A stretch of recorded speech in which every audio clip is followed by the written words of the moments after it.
Sarath, Unifi Capital has been in portfolio management service for almost 2 decades. Why did you feel the need to start a mutual fund? George, the best thing about the portfolio management business has been you get to deal with some of the most accomplished people across the country. But one constraint is you can't deal with people who can't put in 50 lakhs. That's the regulatory minimum, as you know. That's right. So I can recall so many youngsters, friends and family, and increasingly references of our increasingly larger customer base across the country who wanted to deal with us, but we couldn't deal with them because of this 50 lakh minimum. Right. And we've ended up having to refer them to a mutual fund.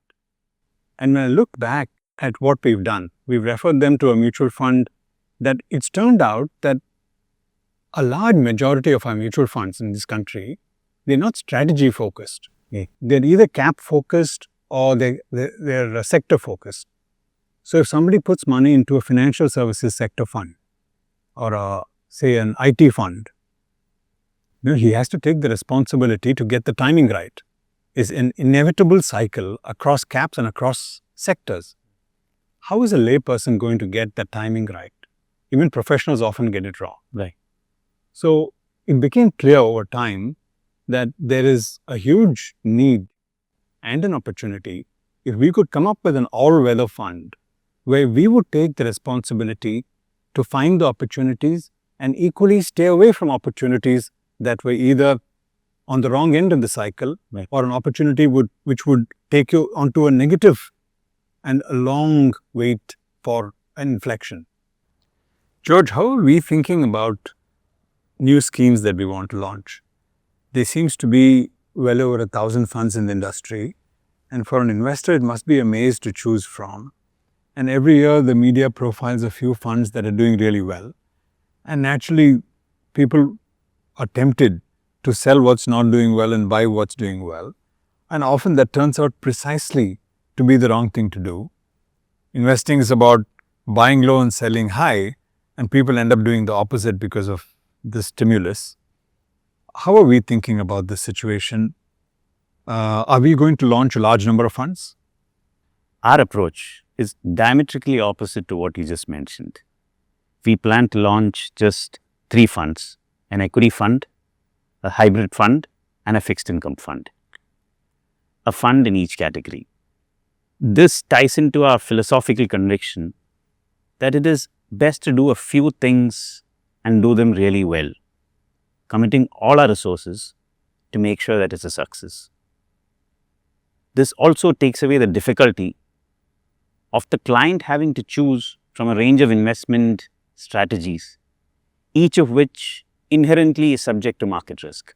Having said that, it puts a lot of onus on us to deliver.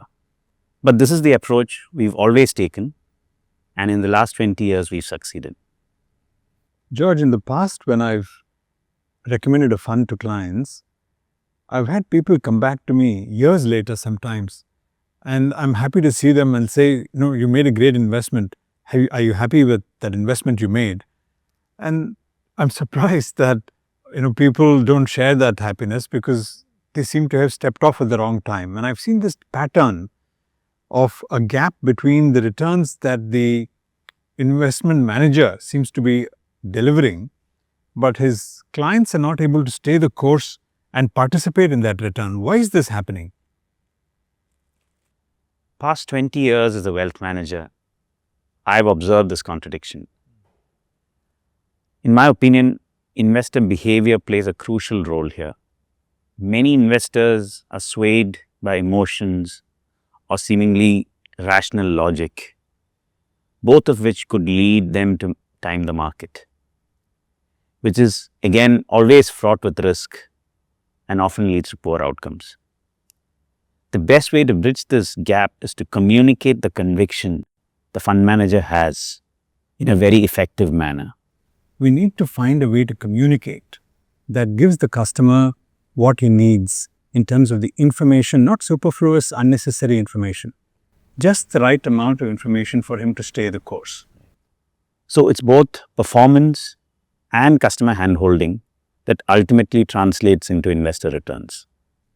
So if the professional investment manager takes the responsibility to handhold that customer, then he's more than likely to see the volatility through. What is it that Unifi transfers by way of learnings into the new mutual fund? I'll summarize it this way, George. 3 things. When we started as an independent manager 20 odd years ago, portfolio management itself was a new concept. Most people didn't even know it. So there was just one way for us to survive, and that was to perform. If we didn't perform, we would have perished in no time. Nobody would have missed us. And they say, necessity creates strengths, and it became very much a part of who Unifi is today. The second one that I should talk about is value investing means very different things to different managers. Right. For us, it's always been about buying growth businesses at a reasonable price. And over the years, we figured out different metrics that work better as lead indicators than others. And those processes became policies. And those policies have become day-to-day workflows within the research team. So the 15 or so guys whose job it is to go find value don't need to be told what to look for. It's so much a part of the way they think and work. And once again, if we can find a way to translate those learnings, we have a lot of value.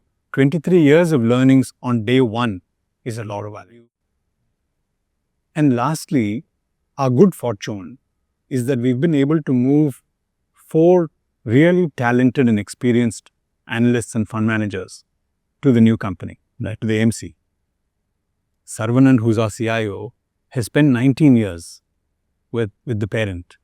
So who better than him to take all of these philosophies and processes and work with people whom he knows very well, who he's worked with very comfortably for an extended period of time, to give the mutual fund a great running start. So I think I'm very excited about what we're able to transfer by way of value to the mutual fund. Mutual fund investments are subject to market risks. Read all scheme-related documents carefully.